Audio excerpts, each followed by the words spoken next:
दोस्तों स्टडी 91 में आप सभी का बहुत बहुत स्वागत है। दोस्तों आज आप सभी के समक्ष मैं लेकर हाजिर हूं 4 जून के सबसे महत्वपूर्ण करंट अफेयर के प्रश्नों को। चलिए देखते हैं दोस्तों कौन कौन से प्रश्न हमारे लिए इंपॉर्टेंट है जो कि यहाँ पर दिए गए हैं। ध्यान दीजिएगा स्टडी 91 के इस प्लेटफॉर्म पर बहुत सारे ऑनलाइन कोर्स भी चल रहे हैं। अगर आप किसी भी परीक्षा की तैयारी कर रहे हैं तो एक मौका हमें भी दीजिए, ठीक है।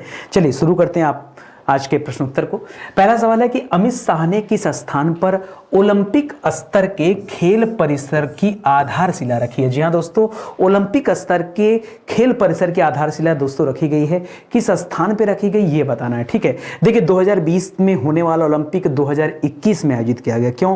क्योंकि 2020 में कोरोना अपने चरम सीमा पे चल रहा था, इस वजह से वो ओलंपिक टल चुका था और 2021 में वो ओलंपिक का आयोजन किया गया, ठीक है। उसके बाद दोस्तों अब अगला ओलंपिक है 2024 में होगा, फिर 28 में होगा, इसी प्रकार 32 में होगा। 32 में होने वाला ओलंपिक की तैयारी की जा रही है भारत के अंदर, ठीक है। तो आपको बताना है कि ओलंपिक स्तर का एक खेल परिसर जिसकी आधारशिला हमारे गृह मंत्री अमित शाह जी ने, देखिए अमित शाह जी के पास 2 मंत्रालय हैं, ठीक है। ध्यान दीजिएगा सब छोटे छोटे सवाल हैं, ठीक है। अमित शाह जी के पास 2 मंत्रालय दोस्तों, एक तो गृह मंत्रालय इनके पास है और दूसरा है सहकारिता मंत्रालय। कौन सा है? सहकारिता मंत्रालय, ठीक है। एक नया मंत्रालय बना था, आपको पता होगा, ठीक है। इस मंत्रालय के मंत्री भी कौन है? अमित शाह जी हैं, ठीक है। इन्होंने ही दोस्तों गुजरात के अहमदाबाद में, याद रखेगा, ये आधारशिला रखा है इन्होंने, ठीक है। जिसे आप याद रखेगा, ये बहुत ही शानदार सवाल है, परीक्षा में आ भी सकता है, ठीक है। इसके पहले दोस्तों आप लोगों ने सुना होगा गुजरात के अंदर जो स्टेडियम था, पहले उसका नाम था मोटेरा स्टेडियम, ठीक है। बाद में मोटेरा स्टेडियम का नाम बदल करके नरेंद्र मोदी स्टेडियम कर दिया गया और ये क्रिकेट का भारत के अंदर सबसे बड़ा स्टेडियम है, ठीक है। क्रिकेट का क्या है दोस्तों? सबसे बड़ा स्टेडियम। भारत ही नहीं, इवन दुनिया के अंदर भी इसका नाम आता है, ठीक है। भारत के अंदर दूसरा जो सबसे बड़ा क्रिकेट स्टेडियम बन रहा है दोस्तों, वो राजस्थान की राजधानी जयपुर में बनाया जा रहा है। ये क्रिकेट का दूसरा सबसे बड़ा स्टेडियम बनने वाला है, तो ये भी आप याद रखेगा, ठीक है। दूसरा बनने वाला और ये पहला है। यहां पे हम ओलंपिक स्तर पे जो गेम होने वाले हैं दोस्तों, उनके लिए आधारशिला रखा गया है, तो आप याद रखेगा ये आधारशिला कहां रखा गया? अहमदाबाद में रखा गया, ठीक है। तो ये आपको ध्यान देना है। यहां पे बहुत सारी बातें यहां पे लिखी गई हैं। अच्छा, ये जो आधारशिला रखा गया, यहां पर 7000 लोगों को बैठने की भी व्यवस्था बनाई गई है और इसको कई पार्ट में बनाया जा रहा है, ठीक है। ध्यान दीजिएगा, कहीं एक जगह पे नहीं बन रहा दोस्तों, ये अलग अलग स्पोर्ट्स कॉम्प्लेक्स हैं। हाँ, ये जितने भी स्पोर्ट्स कॉम्प्लेक्स हैं, ये ज्यादा मतलब जितने भी अभी बन रहे हैं 3 खंडों में बन रहे हैं, 3 के तीनों खंड जो हैं वही अहमदाबाद के आसपास में ही स्थित हैं, ये भी आप याद रखेंगे, ठीक है। चलिए हम लोग खेल से संबंधित जो सवाल करंट अफेयर में चर्चा में रहे हैं, एक बार उन पर चर्चा कर लेते हैं, ठीक है। पहला सवाल ये हो गया कि ओलंपिक स्तर पर खेल परिसर की आधारशिला अमित शाह जी ने कहां रखा है, तो बताइएगा कि अहमदाबाद में रखा गया, ठीक है। दूसरा है ISSF। जी हां दोस्तों, इसमें जूनियर विश्व कप 2022 में भारतीय निशानेबाजों ने कुल कितने पदक जीते हैं, तो ध्यान दीजिएगा कुल 33 पदक जीता है भारतीय बल्लेबाजों ने। सबसे ज्यादा जो पदक जीता वो भारतीय ने जीता है, याद रखेगा। और वैसे भी निशानेबाजी में भारत का स्थान क्या है? शीर्ष है, पहला स्थान है, याद रखेगा। IPL 2022 का खिताब दोस्तों किसने जीत लिया है? तो इस बार IPL का 15वां सीजन था जिसे गुजरात टाइटंस ने जीत लिया। गुजरात टाइटंस का विजेता है और राजस्थान रॉयल्स को हराया है, तो राजस्थान रॉयल्स क्या हो गया दोस्तों? ये उप विजेता हो गया, ठीक है। तो इसे भी याद रखेगा। हाल ही में किस राज्य में ओलंपिक मूल्य शिक्षा कार्यक्रम दोस्तों ये मंजूर किया गया या यह स्टार्ट किया गया दोस्तों? तो उड़ीसा राज्य में शुरू किया गया है ओलंपिक मूल्य शिक्षा कार्यक्रम। इंडियन प्रीमियर लीग के इतिहास में 700 चौके लगाने वाला पहला खिलाड़ी दोस्तों कौन बना गया है? तो याद रखेगा यहां पे जो नाम है ये शिखर धवन का नाम है दोस्तों। 700 चौके लगाने वाले पहले खिलाड़ी हो गए। जबकि इस बार के IPL में सबसे ज्यादा चौका 83 चौका लगाया दोस्तों जोस बटलर ने, आपको याद होगा, और 45 छक्का भी लगाया किसने? जोस बटलर ने, ठीक है। सबसे ज्यादा रन बनाने का खिताब भी किसके नाम पर गया है? जोस बटलर के नाम पे गया है, इसीलिए उन्हें इस बार का ऑरेंज कैप दिया गया। IPL में ऑरेंज कैप दिया गया, ये भी याद रखेगा। हॉकी इंडिया सब जूनियर महिला राष्ट्रीय चैंपियनशिप दोस्तों किसने जीता है? तो देखिए अगर जूनियर वाली बात करेगा तो याद रखेगा हरियाणा ने जीता है। सीनियर वाली बात करेगा तो बताएगा किसने जीता है? उड़ीसा ने जीता है, ठीक है। तो याद रखिए जूनियर वाला किसने जीता? हरियाणा ने। जबकि सीनियर वाला किसने जीता है दोस्तों? तो याद रखेगा उड़ीसा राज्य ने जीता है, ठीक है। करा UAE यूनाइटेड अरब अमीरात T20 का फ्रेंचाइजी लीग किसने हासिल किया है? तो अडानी ग्रुप ने हासिल किया है। बांग्लादेश का पहला पेशेवर अंतरराष्ट्रीय मुक्केबाजी टूर्नामेंट का आयोजन कहां पे किया जा रहा है? तो बांग्लादेश की राजधानी ढाका में ही इसका आयोजन किया जा रहा है। करा भारत की मुक्केबाज निकहत जरीन ने विश्व महिला बॉक्सिंग चैंपियनशिप में कौन सा पदक जीता? तो इस बार इन्होंने गोल्ड मेडल जीता। ठीक है, ये आपको पता ही होगा, निकहत जरीन नाम है दोस्तों, याद रखेगा। ठीक है, चलिए बढ़ते हैं अगले सवाल पर। अगला सवाल देखिए क्या कहता है, सशस्त्र सीमा बल। क्या लिखा है? सशस्त्र सीमा बल। याद रखेगा, इसे एसएसबी कहा जाता है। ठीक है, तो सशस्त्र सीमा बल का नया महानिदेशक किसे बनाया गया? याद रखेगा दोस्तों, काफी समय से यह पद खाली चल रहा था। इसके पहले तक जो महानिदेशक थे दोस्तों पूर्व में, याद रखेगा, ये रिटायर हो चुके हैं। याद रखेगा, ये रिटायर हो चुके थे और इनके रिटायर होने के बाद से पद खाली चल रहा था। राजेश चंद्रा जी ये एसएसबी सीमा सशस्त्र बल के क्या थे? महानिदेशक थे। के हटने के बाद से यह पद खाली चल रहा था। इसका अतिरिक्त प्रभार जो दिया गया था, यह संजय अरोड़ा साहब को दिया गया था, जो कि बीएसएफ के महानिदेशक हैं। क्या हैं? बॉर्डर सिक्योरिटी फोर्स का नाम सुना होगा, यह बीएसएफ के दोस्तों महानिदेशक हैं। इन्हीं के पास अभी तक क्या था? इसका अतिरिक्त प्रभार था। क्या था दोस्तों? अतिरिक्त प्रभार था। अब जाकर दोस्तों अतिरिक्त प्रभार था, अब जाकर के इनसे प्रभार हटाया गया और एक ये पद पर एक नए व्यक्ति को अपॉइंट किया गया, जिसका नाम है एसएल थाउसेन। क्या नाम है? एसएल थाउसेन। ये आपके सीमा सशस्त्र बल के क्या होंगे दोस्तों? नए महानिदेशक बन रहे हैं। तो याद रखेगा, देखिए आपको पूरे सवाल याद रखने, शुरू से लेकर के आखिरी तक सभी बातें एकदम अच्छे से ध्यान देना है कि कब कौन था, कौन हटा, उसके स्थान पर कौन आया, क्योंकि इस तरह के सवाल आपसे परीक्षा में पूछे जा सकते हैं। ठीक है, अच्छा, एसएसबी की स्थापना कब हुआ दोस्तों? सवाल ये भी इंपॉर्टेंट है। तो याद रखेगा 1963 में। कब? 1963 में इसकी स्थापना किया गया था। नई दिल्ली इसका क्या है? मुख्यालय है। बाकी की बात दोस्तों यहां पे दिया गया है, आप पढ़ लीजिएगा। ये कहां से बिलोंग करते हैं दोस्तों? तो याद रखेगा, ये आईपीएस अधिकारी हैं थाउसेन जी। ठीक है, और ये मध्य प्रदेश कैडर से बिलोंग करते हैं। 1988 बैच के पुलिस सेवा के अधिकारी हैं दोस्तों, याद रखेगा। ठीक है, चलिए हम लोग अपॉइंटमेंट से जुड़े जो अच्छे सवाल हैं एक बार उन पर भी चर्चा कर लेते हैं। ठीक है, कि हाल फिलहाल में किस व्यक्ति को किस पद पर अपॉइंट किया गया, किस व्यक्ति को किस पद पर नियुक्त किया गया, जरा ये सवाल भी हम लोग देख लेते हैं। तो पहला सवाल ये हो गया कि एसएसबी का नया महानिदेशक किसे बनाया गया? तो याद रखेगा थाउसेन जी को बनाया गया। शॉर्टकट में याद रखना पड़ेगा, एसएल थाउसेन जी को बनाया गया। ठीक है, हाल ही में डब्ल्यूटीओ वर्ल्ड ट्रेड ऑर्गेनाइजेशन समिति के नए अध्यक्ष के रूप में दोस्तों किसे अपॉइंट किया गया? तो याद रखेगा अनवर हुसैन जी को। यहां पर किसे अपॉइंट किया गया है? अनवर हुसैन शेख को अपॉइंट किया गया। हाल ही में रामनाथ कोविंद जी ने लोकपाल अध्यक्ष का अतिरिक्त प्रभार किसे दिया? लोकपाल अध्यक्ष का अतिरिक्त प्रभार किसे दिया दोस्तों? तो आपने प्रदीप कुमार जी का नाम पढ़ा होगा, प्रदीप कुमार मोहांती जी का नाम पढ़ा होगा, जिनको अतिरिक्त प्रभार दिया गया किसका? लोकपाल अध्यक्ष का। ठीक है, याद रखिएगा लोकपाल। ठीक है, यह हमारे राष्ट्रपति जी के द्वारा ये इनको अपॉइंट किया गया। हाल ही में अंतरराष्ट्रीय मुक्केबाजी संघ की एथलीट समिति के अध्यक्ष के रूप में दोस्तों किसे अपॉइंट किया गया? तो आपने टोक्यो ओलंपिक में विजेता का नाम सुना होगा, लवलीन बोर्गोहेन का नाम है दोस्तों। इस समिति में उनको एज अध्यक्ष तौर पर दोस्तों एक अलग से समिति बनाएगी, उसमें दोस्तों रखा गया। हाल ही में किसे 75वीं विश्व स्वास्थ्य सभा में अध्यक्ष अपॉइंट किया गया दोस्तों? तो यहां अपॉइंट किया गया राजेश भूषण जी को। किसे?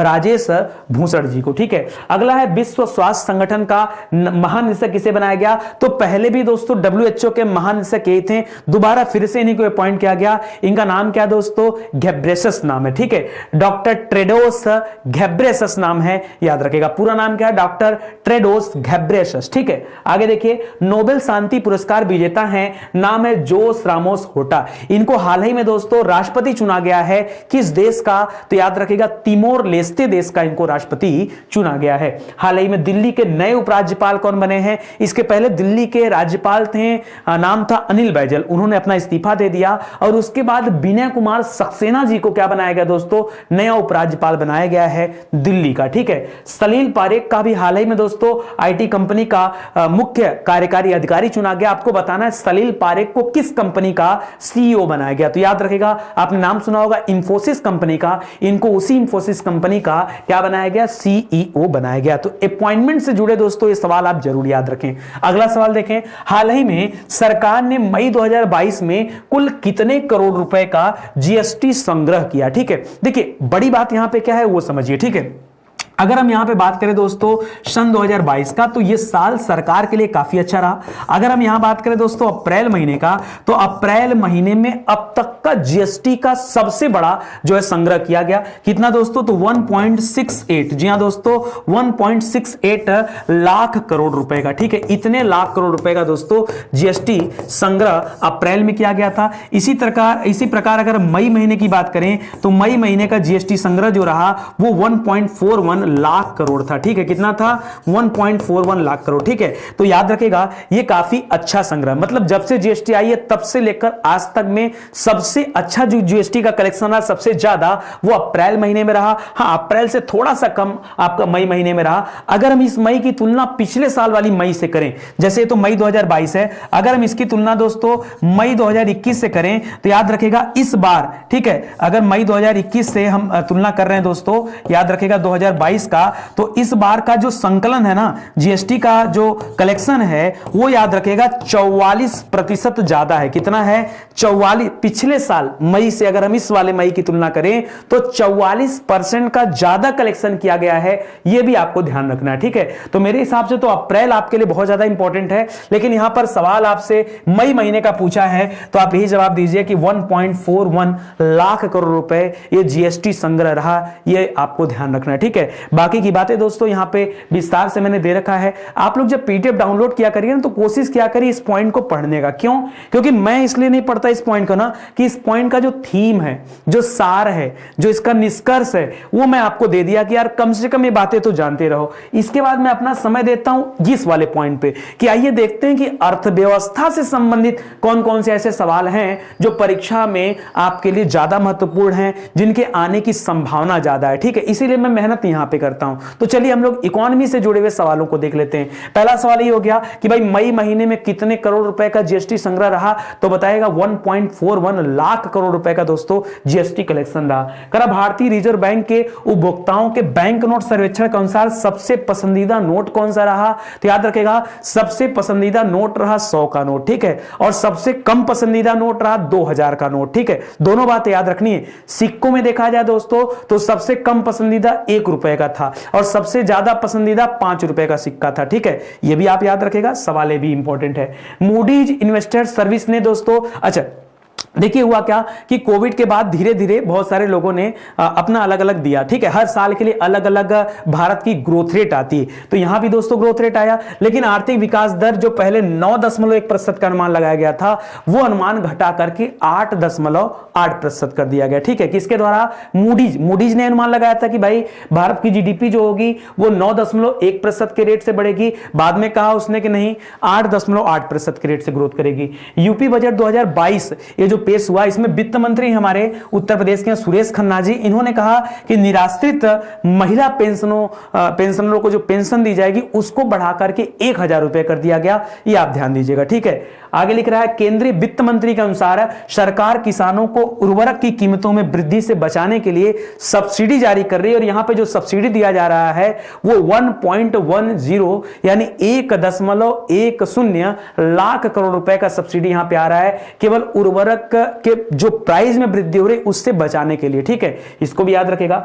वर्ल्ड इकोनॉमिक फोरम यानी विश्व आर्थिक मंच की वार्षिक बैठक 2022 में किस केंद्रीय मंत्री द्वारा भारत का प्रतिनिधित्व किया जा रहा है, तो भारत से दोस्तों, भारत के अंदर जो उद्योग और वाणिज्य मंत्री हैं जिनका नाम पीयूष गोयल है, वो भारत का प्रतिनिधित्व कर रहे हैं दोस्तों, याद रखेगा। विश्व बैंक ने system reforms endeavours for transformed health achievement को लागू करने के लिए किस राज्य को 350 मिलियन अमेरिकी डॉलर दे रहा है, तो याद रखेगा गुजरात राज्य को यह पैसा दिया गया। 350 मिलियन डॉलर दोस्तों गुजरात राज्य को दिया गया है, ये आप ध्यान रखेंगे, ठीक है। चलिए आगे बढ़ते हैं, अगले सवाल पर आते हैं। हाल ही में किस खिलाड़ी को सितारा या पाकिस्तान पुरस्कार दिया गया? कौन सा?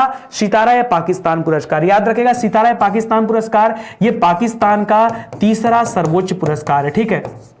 पाकिस्तान का क्या है दोस्तों, तीसरा सर्वोच्च पुरस्कार है। और ये पुरस्कार किसे दिया गया आपको ये बताना, ठीक है। तो ध्यान दीजिएगा, ये पुरस्कार एक क्रिकेटर हैं, नाम क्या है दोस्तों, डैरेन सैमी। क्या नाम है, डैरेन। इसके पहले भी डैरेन सैमी को पाकिस्तान से 2 अन्य पुरस्कार मिल चुके हैं, सन 2012 में, 2016 में। अब जाकर फिर से सितारा पाकिस्तान दिया गया है इनकी पाकिस्तान वापसी के लिए। तो डैरेन सैनी का नाम दोस्तों यहां पे आप सभी को याद रखना है। ये वेस्ट इंडीज के क्या रहे हैं दोस्तों, पूर्व कप्तान भी रह चुके हैं, वेस्ट इंडीज से मैच खेलते थे, ठीक है। तो याद रखेगा डैरेन सैमी, इनको दिया गया सितारा पाकिस्तान पुरस्कार। देखिए कई बार सवाल भारत से न पूछकर देश विदेश से भी पूछे जाते हैं, तो ऐसे में अगर आप इस तरह के सवालों को नहीं पढ़े रहेंगे तो कहीं ना कहीं आपकी कमजोरी होगी। इसीलिए दोस्तों मैंने इस सवाल को भी रख दिया है यहां पर। ध्यान दीजिएगा, 38 वर्षीय ऑलराउंडर हैं, अंतर्राष्ट्रीय क्रिकेट को पाकिस्तान में वापस लाने के लिए उनकी भूमिका के लिए इनको जो है अवार्ड दिया गया। यह पाकिस्तान का तीसरा सबसे बड़ा अवार्ड है, ठीक है। चलिए आगे बढ़ते हैं, हम लोग अवार्ड से संबंधित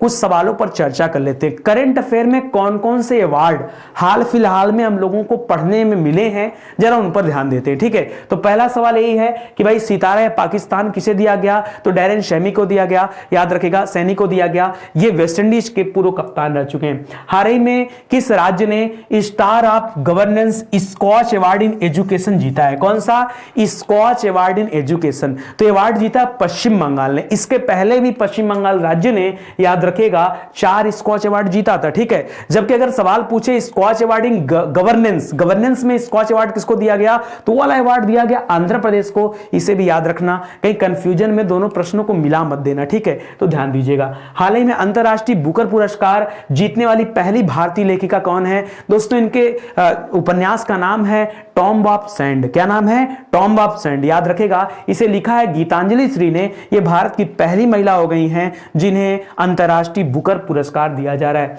संगीत कलानिधि पुरस्कार 2020-22 से किसे सम्मानित किया गया, तो यह पुरस्कार दिया गया तिरुवरूर भक्त वत्सलम को। किसे दिया गया, तिरुवरूर भक्त वत्सलम को। हाल ही में वास्तविक औद्योगिक अनुसंधान पुरस्कार से किसे नवाजा गया, तो ए गोपाल कृष्णन को यह पुरस्कार दिया गया। हाल ही में मैक्स वर्स्टैपेन ने कौन सा खिताब जीता, तो याद रखिएगा स्पेनिश ग्रांड प्रिक्स जीता है। कौन सा, स्पेनिश ग्रांड प्रिक्स जीता है।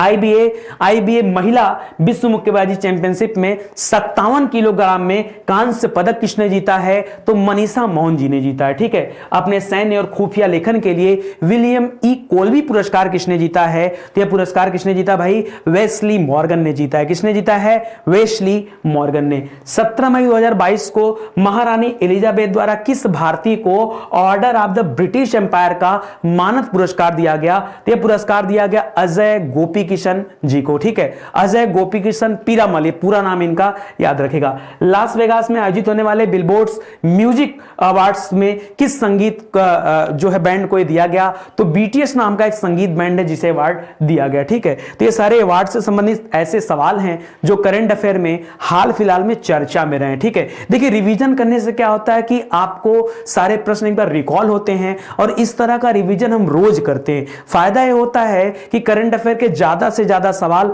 हमें क्लास में याद हो जाते हैं, ठीक है। चलिए आगे देखते हैं, किसके द्वारा अखिल भारतीय आयुर्वेद महासम्मेलन के 59वें महाअधिवेशन का उद्घाटन किया गया। किसके द्वारा दोस्तों ये उद्घाटन किया गया, आपको ये बताना है। किसका, अखिल भारतीय आयुर्वेद महासम्मेलन के 59वें महाअधिवेशन का उद्घाटन किसके द्वारा किया गया है, तो याद रखें दोस्तों, इसका उद्घाटन किया गया है हमारे राष्ट्रपति रामनाथ कोविंद जी के द्वारा। किसके द्वारा किया गया, रामनाथ कोविंद जी के द्वारा दोस्तों इसका उद्घाटन किया गया। देखिए बहुत इंपॉर्टेंट है। अब दूसरा सवाल यहां पे बनता है कि चलो उद्घाटन हुआ, तो आप ये बताइए कि अखिल भारतीय आयुर्वेद महासम्मेलन, इसका उद्घाटन किस स्थान पे हुआ है। भाई सवाल ये भी तो बन सकता है, तो याद रखिए दोस्तों, इसका उद्घाटन हुआ है मध्य प्रदेश में। अच्छा भाई सवाल ये भी बन सकता है कि मध्य प्रदेश के अंदर कहां पे हुआ है, तो बताइएगा दोस्तों उज्जैन में। कहां पे, उज्जैन। याद रखिएगा उज्जैन में महाकालेश्वर जी का मंदिर है, ठीक है। और क्षिप्रा नदी के तट पर दोस्तों ये उज्जैन शहर बसा हुआ है। ध्यान दीजिएगा यहीं पर यह उद्घाटन किया गया है, ठीक है। तो इसे पढ़िएगा, बाकी की बातें यहां पर लिखी गई है। लिख रहा है कि यह किसी बीमारी के प्रकट होने के बाद उसके इलाज की विधि को संदर्भित करता है। और आयुर्वेद आप जान ही रहे हैं, आयुर्वेद का अर्थ संस्कृत में जीवन का विज्ञान है। हैं। दुनिया भर में विभिन्न प्रकार की चिकित्सा प्रणालियों का वर्णन करने के लिए पैथी शब्द का इस्तेमाल किया जाता है। ठीक है, तो कई सारी बातें यहां पे लिखी गई, आप चाहें तो पढ़िए और देखिए। चलिए हम लोग बात करते हैं इवेंट एंड समिट का। भाई हाल फिलहाल में कौन सा इवेंट, कौन सा प्रोग्राम कहां पर आयोजित किया गया, ऐसे करंट अफेयर में कौन कौन से सवाल हम लोगों ने लास्ट टाइम पढ़े थे, एक बार हम उनका भी रिवीजन करते हैं। ठीक है, तो पहला सवाल ये हो गया कि अखिल भारतीय आयुर्वेद महासम्मेलन का 59वां महाधिवेशन ये आपके उज्जैन में हुआ। रामनाथ कोविंद जी इसका उद्घाटन किए, ये आप याद रखिएगा। राष्ट्रीय शिक्षा मंत्रियों के सम्मेलन का आयोजन कहां पे किया गया था दोस्तों? तो राष्ट्रीय शिक्षा मंत्रियों के सम्मेलन का आयोजन अभी एक दिन पहले की बात है दोस्तों, गुजरात में किया गया। वर्तमान में हमारे देश में शिक्षा मंत्री कौन है? तो नाम सुना होगा आपने, धर्मेंद्र प्रधान जी हैं। ठीक है, धर्मेंद्र प्रधान जी। और शिक्षा राज्य मंत्री कौन है? सुभाष सरकार का नाम सुना होगा। दोनों नाम बहुत इंपॉर्टेंट है, आप ध्यान दीजिएगा।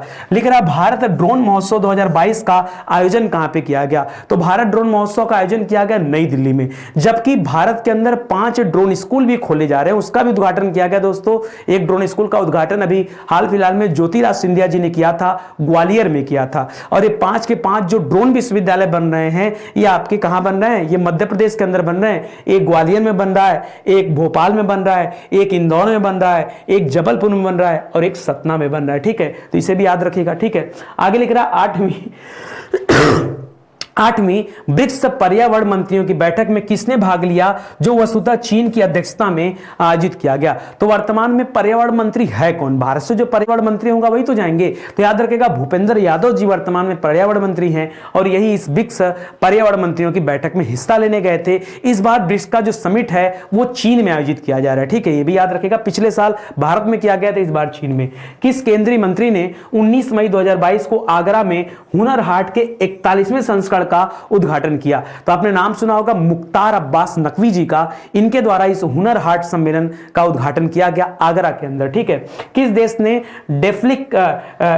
डेफिलिपिक्स की मेजबानी किया दोस्तों? तो ब्राजील देश के द्वारा इसकी मेजबानी किया गया। हाल ही में किस देश में इंटर सोलर यूरोप का इवेंट आयोजित किया गया दोस्तों? तो याद रखेगा, ये आयोजन जो हुआ था ये आपके जर्मनी देश में हुआ। ठीक है, ये भी याद रखेगा। अच्छा, अगला जो आपका G7 होने वाला है वो भी आपके जर्मनी में होने वाला है। इसके पहले वाला G7 कहां हुआ था? इंग्लैंड में हुआ था। इस बार कहां हो रहा है? जर्मनी में हो रहा है। G7 का समिट कहां हो रहा है? जर्मनी में। ठीक है, उसकी अध्यक्षता जर्मनी कर रहा है। ठीक है, लिख रहा है कि प्रधानमंत्री नरेंद्र मोदी 12 मई 2022 को दूसरे वैश्विक सम्मेलन में भाग लेने जा रहे हैं। ये कोविड शिखर सम्मेलन चल रहा है दोस्तों, उसी का वैश्विक सम्मेलन है, उसी में मोदी जी हिस्सा लेने गए। ठीक है, तो इसे याद रखेगा। अगर मैं बात करूं स्टडी 91 के बेस्ट सेलिंग कोर्स की, तो विश्वास करिए हिंदी इंडिविजुअल का बैच बहुत ही बेहतरीन बैच है। एक बार भी अगर आपने ज्वाइन किया तो आप कहेंगे कि वाकई सर कितनी बेहतरीन क्लास है। और आप तो जानते हैं कि बहुत सारी परीक्षाओं में हिंदी विषय से सवाल आते हैं दोस्तों। अगले 8 से 10 दिनों में वस्तुनिष्ठ हिंदी की किताब भी हम लॉन्च कर रहे हैं। 400 से 500 पेज के बीच में यह किताब होगी और बहुत ही शानदार किताब होगी। ठीक है, बहुत ही गजब की किताब होगी। एक बार आप लीजिएगा तो आप खुद ही कहेंगे। ठीक है, चलिए अगले सवाल पर आते हैं। हाल ही में किस राज्य में देश का पहला लिक्विड मिरर टेलीस्कोप आया? देश का पहला लिक्विड मिरर टेलीस्कोप दोस्तों, टेलीस्कोप किस देश के अंदर किस राज्य में स्थापित किया गया, आपको केवल यह बताना है। ठीक है, टेलीस्कोप से तो जानते ही हैं कि हम आकाश गंगा में या कहते हैं कि आसमान में होने वाली किसी भी तरह की चीजों के बारे में अगर जानकारी प्राप्त करना चाहते हैं, कुछ देखना चाहते हैं, तो उस टेलीस्कोप के माध्यम से ही चीजों का पता लगाया जाता है। ठीक है, तो याद रखिएगा ये टेलीस्कोप स्थापित किया गया है उत्तराखंड में। उत्तराखंड में दोस्तों एक स्थान है देवस्थल। ठीक है, ये देवस्थल में दोस्तों स्थापित किया गया। उत्तराखंड के मुख्यमंत्री वर्तमान में कौन है? पुष्कर सिंह धामी जी हैं, याद रखेगा। और गुरमीत जी का नाम सुना होगा, वर्तमान में राज्यपाल है वहां के, ये सब याद रखेगा। ठीक है, हाल ही में दोस्तों उत्तराखंड विधानसभा की पहली महिला अध्यक्ष अपॉइंट किया गया था, किसे? रितु खंडूरी जी को। ठीक है, रितु खंडूरी जी याद रखेगा, वो भी सवाल इंपॉर्टेंट है। तो यहां पे आपका उत्तराखंड हो जाएगा सही जवाब। ठीक है, तो याद रखेगा, लिख रहा है कि देश का पहला लिक्विड मिरर टेलीस्कोप और एशिया का सबसे बड़ा टेलीस्कोप है, जिसे उत्तराखंड के देवस्थल में क्या किया जा रहा है? यहां पर स्थापित किया गया है। अब सुपरनोवा गुरुत्वाकर्षण लेंस से अंतरिक्ष मलबे, क्षुद्र ग्रहों जैसी क्षणिक और परिवर्तनशील वस्तुओं की पहचान करने के लिए यह ओवरहेड आकाश पर नजर रखेगा। ठीक है, यह बहुत ही बड़ा टेलीस्कोप है, इसको ध्यान दीजिएगा। ठीक है, चलिए आगे बढ़ते हैं, क्योंकि भारत या एशिया के अंदर देख रहे हैं सबसे बड़ा है, तो कहीं ना कहीं सवाल आता है कि भारत या विश्व में पहली बार, और जब इस तरह के कभी सवाल बनते हैं तो इस तरह की स्लाइड हम लोग पढ़ते हैं। ठीक है, चलिए देखते हैं कि हाल फिलहाल में कौन कौन से सवाल हम लोगों ने पढ़ रखे हैं। तो पहला सवाल ये हो गया कि देश का पहला लिक्विड मिरर टेलीस्कोप जो है कहां स्थापित किया जा रहा है, तो याद रखिएगा उत्तराखंड के देवस्थल में स्थापित किया जा रहा है। भारत का पहला लेवेंडर फेस्टिवल कहां मनाया जा रहा है? जी हां दोस्तों, लेवेंडर की खेती दोस्तों सुगंधित फूलों की खेती है, और ये लेवेंडर फेस्टिवल आपके जम्मू कश्मीर के अंदर एक गांव है जिसका नाम है भद्रवाह। ठीक है, ये भद्रवाह में आयोजित किया जा रहा है। केंद्रीय मंत्री जितेंद्र सिंह ने इसका उद्घाटन किया। ठीक है, हाल ही में पाकिस्तान की पहली महिला कॉम्बैट एविएटर कौन बनी है? दोस्तों इनका नाम है अभिलाषा बराक। क्या नाम है? अभिलाषा बराक, जो वर्तमान में भारत की पहली महिला कॉम्बैट एविएटर बन चुकी हैं। ठीक है, हाल ही में अपना जैव विविधता रजिस्टर रखने वाला पहला राज्य कौन बना है? तो याद रखिएगा पश्चिम बंगाल पहला राज्य बना है जो अपना जैव विविधता रजिस्टर रख रहा है। हाल ही में मंकी पॉक्स के मरीजों के लिए क्वारंटाइन अनिवार्य करने वाला पहला देश कौन सा बना? जी हां दोस्तों, मंकी पॉक्स बहुत तेजी से फैलता हुआ एक वैश्विक खतरा आप मान सकते हैं, और इसके लिए क्वारंटाइन अनिवार्य करने वाला पहला देश बना बेल्जियम। कौन सा देश है? बेल्जियम। ये वही बेल्जियम है जिसकी राजधानी ब्रुसेल्स में नाटो का मुख्यालय है। नाटो यानी नॉर्थ अटलांटिक ट्रीटी ऑर्गेनाइजेशन। याद रखिएगा, सवालों को जोड़ के पढ़िए, जितना ज्यादा जोड़ के पढ़ेंगे उतना ज्यादा सवाल आपको याद रहेगा। 5 मई 2022 को पोप फ्रांसिस द्वारा संत घोषित किए जाने वाले पहले भारतीय कौन बने? ठीक है, तो पहले भारतीय जिनको संत घोषित किया गया, इनका नाम क्या है? इनका नाम है देव सहाय पिल्लई। क्या नाम है? देव सहाय पिल्लई। ये भारत के पहले संत होंगे जिनको पोप फ्रांसिस द्वारा घोषित किया गया। भारत के पहले क्षेत्रीय रैपिड ट्रांजिट सिस्टम कॉरिडोर की पहली ट्रेन सेट ये जो सौंपी गई, किसे सौंपी गई? तो राष्ट्रीय राजधानी परिवहन निगम कुछ सौंपी गई, याद रखेगा। दुनिया की पहली प्लांट आधारित कोविड-19 वैक्सीन, जिसका नाम आपको बताना है, जो कोरोना वायरस के 5 प्रकारों में 70% प्रभावी है, इसका नाम है कोविफेंज। क्या नाम है? कोविफेंज। तो इसे भी याद रखेगा। ठीक है, तो ये सभी सवाल दोस्तों भारत या विश्व में पहली बार जो आए हैं चर्चा में, तब मैं आपको ये चीजें देता हूं। ठीक है, चलिए आगे बढ़ते हैं अगले सवाल पर। हाल ही में राष्ट्रीय सूचना विज्ञान केंद्र में, जी हां दोस्तों, राष्ट्रीय सूचना विज्ञान केंद्र का महानिदेशक किसे बनाया गया? सोच समझ के बताइएगा। सूचना विज्ञान केंद्र का महानिदेशक किसे बनाया गया? तो याद रखेगा यहां पर राजेश गेरा जी को क्या बनाया गया? इस सूचना विज्ञान केंद्र का महानिदेशक बनाया गया। ये वर्तमान में अभी ये है।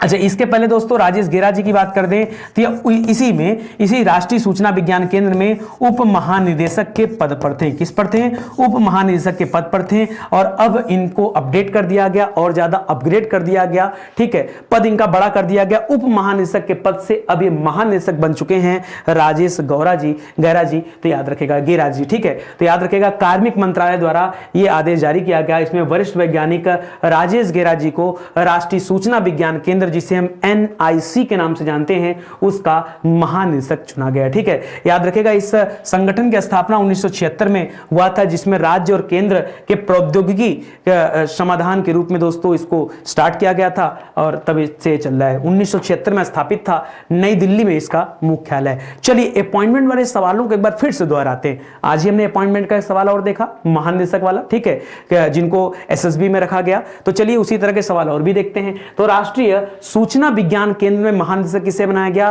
राजेश गेरा। क्या नाम है? राजेश गेरा जी को। ठीक है, सशस्त्र सीमा बल में दोस्तों नया महानिदेशक जो आपके मध्य प्रदेश कैडर में 1988 के IPS बैच के अधिकारी हैं, क्या नाम है? SL थाउसेन। क्या नाम है? SL थाउसेन जी को चुना गया। हाल ही में WTO समिति का नया अध्यक्ष किसे चुना गया? अनवर हुसैन जी को चुना गया, अनवर हुसैन शेख जी को। ठीक है, राष्ट्रपति रामनाथ कोविंद जी ने लोकपाल अध्यक्ष का अतिरिक्त प्रभार किसे दिया? तो याद रखेगा किसे दिया है? ये मोहांती जी को दिया गया। प्रदीप कुमार मोहांती नाम है, याद रखेगा। ठीक है, हाल ही में अंतरराष्ट्रीय मुक्केबाज संघ में दोस्तों एक नया समिति बनाया गया। उस समिति का अध्यक्ष चुना गया किसे? लवलीन बोरगोहेन को। ठीक है, याद रखेगा। 75वीं विश्व स्वास्थ्य सभा का अध्यक्ष किसे चुना गया? राजेश भूषण जी को। देखिए इनका नाम राजेश भूषण है, और यहां ऊपर वाला जो नाम पढ़ रहे हैं राजेश गेरा है। कंफ्यूजन नहीं रखना है, दोनों को जोड़ के चलना है। राजेश नाम है, समझिए। ठीक है, विश्व स्वास्थ्य संगठन का महानिदेशक किसे बनाया गया? Doctor Tedros Ghebreyesus. किसे? Doctor Tedros Ghebreyesus. ये पहले भी यही थे, दोबारा भी WHO का महानिदेशक इन्हीं को चुना गया। ठीक है। नोबेल शांति पुरस्कार विजेता है, नाम है जोस रामोस होर्टा। इनको तिमोर लेस्ते देश का क्या चुना गया? राष्ट्रपति चुना गया। पहले इनको नोबेल पुरस्कार मिला था। ठीक है। हाल ही में दिल्ली का नया उपराज्यपाल किसे बनाया गया? तो विनय कुमार सक्सेना जी को, जब अनिल बैजल जी ने अपना इस्तीफा दे दिया, जो कि इसके पहले राज्यपाल थे, उपराज्यपाल थे, उसके बाद विनय कुमार सक्सेना जी को क्या बनाया गया? नया उपराज्यपाल चुना गया दिल्ली का। ठीक है, इसे याद रखेगा। नीति आयोग के एसडीजी भारत सूचकांक, जी हां दोस्तों, एसडीजी भारत सूचकांक 2020-21 में किस राज्य ने अपना शीर्ष स्थान बरकरार रखा है? तो याद रखेगा इस एसडीजी इंडेक्स में, जी हां दोस्तों, इस एसडीजी इंडेक्स में पहले भी केरल का स्थान शीर्ष पर था। केरल का यहां पर पहला स्थान था और अभी भी केरल का क्या है? पहला ही स्थान है। ठीक है। और बिहार जो राज्य दोस्तों, ये सबसे खराब प्रदर्शन करने वाला, सबसे निचला पायदान जो है किसका है? वो बिहार का है एसडीजी इंडेक्स में। ठीक है। इसको सस्टेनेबल डेवलपमेंट गोल कहते हैं, ये एसडीजी इंडेक्स है। और इसमें जो है याद रखेगा, ये नीति आयोग के द्वारा जारी किया जाता है। नीति आयोग के पदेन अध्यक्ष कौन होते हैं? तो प्रधानमंत्री मोदी जी वर्तमान में क्या है? नीति आयोग के पदेन अध्यक्ष हैं। सीईओ कौन है? अमिताभ कांत जी हैं, जैसा कि आप जानते हैं। ठीक है। तो इसको देखिएगा, यहां सारी बातें लिखी हैं। आगे देखिए, सूचकांकों से जो संबंधित सवाल है, एक बार उसको भी अपडेट कर लेते हैं। भाई रैंक इंडेक्स हमेशा आता रहता है, तो करंट अफेयर के सवाल भी बनते रहते हैं। तो हाल फिलहाल में करंट अफेयर में रैंक इंडेक्स के कौन कौन से सवाल थे, सूचकांक के कौन कौन से सवाल थे, जरा उनको आप पढ़ लीजिए। ठीक है। तो नीति आयोग में एसडीजी इंडेक्स में दोस्तों कौन सा राज्य अपना शीर्ष स्थान बरकरार रखा है? तो केरल पहले भी था, केरल अभी भी है। ठीक है, याद रखेगा। और जो बिहार है वो सबसे निचले पायदान पर है। विश्व आर्थिक मंच, वर्ल्ड इकोनॉमिक फोरम द्वारा जारी यात्रा और पर्यटन विकास सूचकांक जो दोस्तों, इसमें भारत की रैंक क्या है? तो 54वां स्थान दिया गया, 54th रैंक है दोस्तों, किसमें? याद रखेगा, यात्रा और पर्यटन विकास सूचकांक में। ठीक है। हाल ही में राष्ट्रीय उपलब्धि सर्वेक्षण रिपोर्ट आया था दोस्तों, इसमें किस मंत्रालय द्वारा जारी किया जाता है? तो यह शिक्षा मंत्रालय के द्वारा जारी किया जाता है, जिसके मंत्री धर्मेंद्र प्रधान जी हैं। कौन है? धर्मेंद्र प्रधान जी। विश्व वायु शक्ति सूचकांक, विश्व वायु शक्ति सूचकांक 2022 में भारतीय वायुसेना जो है दुनिया में किस स्थान पे है? तो भारतीय वायुसेना दुनिया में तीसरे स्थान पे। याद रखेगा, भारतीय वायुसेना जो है ये दुनिया में तीसरी सबसे बड़ी वायु शक्ति है, याद रखेगा। हाल ही में कौन सा देश जर्मनी को पछाड़कर चौथा सबसे बड़ा वाहन बाजार बन गया है? तो जर्मनी को पछाड़ करके भारत जो है ये चौथा सबसे बड़ा वाहन बाजार बन चुका है। व्यवसाय और डीलरों द्वारा वस्तु एवं सेवा कर पंजीकरण में कौन सा राज्य शीर्ष पर है? मतलब जीएसटी इनरोलमेंट में कौन सा राज्य शीर्ष पर है? तो याद रखेगा, महाराष्ट्र राज्य ये शीर्ष पर है। सबसे ज्यादा जीएसटी का जो वो हुआ है, मतलब यहां पे क्या लिखा, पंजीकरण रजिस्ट्रेशन हुआ है, वो कहां हुआ दोस्तों? महाराष्ट्र में हुआ। ठीक है। विश्व प्रेस स्वतंत्रता सूचकांक 2022 में भारत का स्थान क्या है? 150वां स्थान। सोचने वाली बात है। विश्व प्रेस स्वतंत्रता सूचकांक में भारत 8 पायदान नीचे खिसक चुका है दोस्तों, याद रखेगा। और 150वां स्थान आया भारत का, 150वां स्थान बहुत इंपॉर्टेंट है। मई 2022 में किसने नवीनतम IITF टेबल टेनिस विश्व रैंकिंग में महिला सिंगल्स में कैरियर में सर्वश्रेष्ठ 38वीं रैंकिंग हासिल किया है? तो मनिका बत्रा जी का नाम सुना होगा, इन्होंने हासिल किया। हरुण ग्लोबल अंडर 40 यानी 40 अंडर 40 मतलब 40 वर्ष से कम उम्र के स्वनिर्मित अरबपति जो अपने से अरबपति बने हैं, उसमें अगर भारत की रैंकिंग देखा जाए तो चौथा स्थान भारत का। भारत के अंदर कुल 6 स्व अरबपति हैं। सवाल क्या है? अच्छा, शीर्ष स्थान किसका है? पहला स्थान अमेरिका का है, दूसरा स्थान आपके चीन का है, तीसरा स्थान आपके यूके का है, यूनाइटेड किंगडम का है, और चौथा स्थान भारत का है। यूके में कुल 8 स्वनिर्मित अरबपति और भारत के अंदर 6 स्वनिर्मित अरबपति हैं। यह भी आप याद रखेगा। अगर भारत का स्थान इसे याद रखना है तो चौथा याद रखेगा।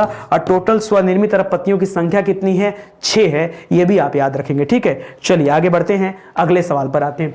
अगला है, हाल ही में दुनिया का सबसे तेज सुपर कंप्यूटर कौन सा बन गया? दुनिया का सबसे तेज सुपर कंप्यूटर दोस्तों कौन बन गया, आपको बताना। दुनिया का पूछ रहा है, भारत का नहीं पूछ रहा है। इसके पहले दोस्तों अभी मैं आपको बताऊं तो अभी 2 दिन पहले दोस्तों हम लोगों ने पढ़ा आईआईटी गांधीनगर के बारे में। ठीक है, अभी 2 दिन पहले का सवाल है कि आईआईटी गांधीनगर में दोस्तों सीडेक के सहयोग से एक सुपर कंप्यूटर दोस्तों कमीशन किया गया, जिसका नाम है परम अनंत। क्या नाम है दोस्तों? परम अनंत। ठीक है, इसके पहले हम लोग परम गंगा के नाम से पढ़े थे। ठीक है, वो भी पढ़े थे। तो ऐसे परम नाम की बहुत सारी सीरीज हैं।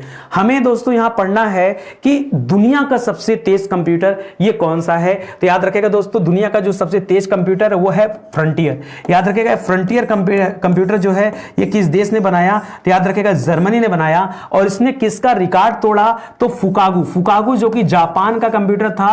अभी तक इस फ्रंटियर के आने के पहले तक फुगाकू जो था ये दुनिया का सबसे तेज चलने वाला सुपर कंप्यूटर था, मतलब बहुत फास्ट था। अब फुगाकू पीछे हो गया है और उसका स्थान कौन ग्रहण कर लिया है, फ्रंटियर ने ग्रहण कर लिया है। तो ये भी याद रखेगा फ्रंटियर। लिख रहा है जर्मनी द्वारा अनावरण किए गए दुनिया के सबसे शक्तिशाली सुपर कंप्यूटरों में टॉप 500 की सूची में दोस्तों याद रखेगा नंबर 1 पर कौन आ गया है, ये जर्मनी का सुपर कंप्यूटर आ गया है, ये आप ध्यान देंगे, ठीक है। और फ्रंटियर ने क्या किया है, जर्मनी के द्वारा बनाया गया इसने जापान के फुगाकू कंप्यूटर को, सुपर कंप्यूटर को पीछे छोड़ दिया है, ठीक है। चलिए आगे बढ़ते हैं और भी आगे बातचीत करते हैं। टेक्नोलॉजी से रिलेटेड जो सवाल हैं एक बार उसको अपडेट कर लीजिए, क्योंकि ये भी टेक्नोलॉजी वाला सवाल है, ठीक है। तो पहला सवाल ये हो गया कि फुगाकू को पीछे करके दुनिया का सबसे तेज सुपर कंप्यूटर कौन बन गया है, तो ये फ्रंटियर इसका नाम है, जर्मनी देश ने बनाया है। परम आनंद जो कि एक अत्याधुनिक सुपर कंप्यूटर है भारत के अंतर्गत, ये भारत के अंदर, इसे अभी कमीशन किया गया IIT गांधीनगर में, पीछे आपको मैंने बता ही दिया। हाल ही में राष्ट्रीय स्वास्थ्य प्राधिकरण ने स्वास्थ्य संबंधी रिकॉर्ड रखने के लिए कौन सा स्मार्टफोन ऐप लॉन्च किया था, तो आभा नाम का एक एप्लीकेशन लॉन्च किया गया था।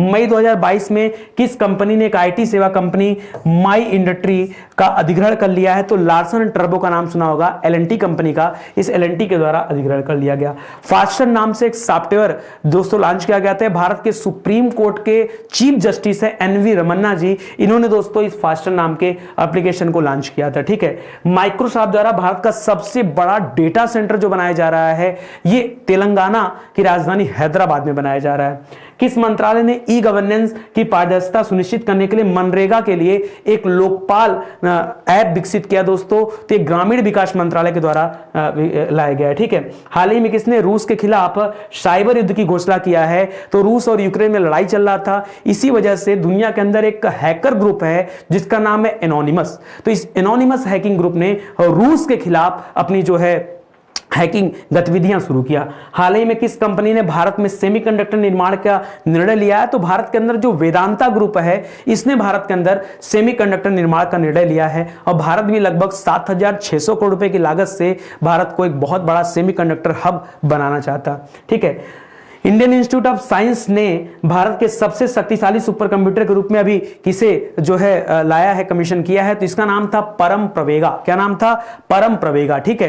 तो इसे भी याद रखेगा, इंडियन इंस्टीट्यूट ऑफ साइंस जो कि बेंगलुरु में है, इसे उसने कमीशन किया था, ठीक है। चलिए बढ़ते हैं आज के आखिरी सवाल में। लिख रहा है जन औषधि स्टोर ने कितने करोड़ की राजस्व सीमा को अभी पार किया है, किसने, जन औषधि स्टोर ने। ये प्रधानमंत्री मोदी जी के द्वारा दोस्तों स्टार्ट किया गया एक कार्यक्रम था जन औषधि स्टोर, तो इसने अभी 100 करोड़ रुपए की दोस्तों यहां पर अभी अपना जो सीमा पार किया, राजस्व सीमा को पार किया है, तो इसलिए चर्चा में चल रहा था। आज ही हम लोगों ने GST कलेक्शन के बारे में पढ़ा, एक बार फिर मैं बताना चाहूंगा।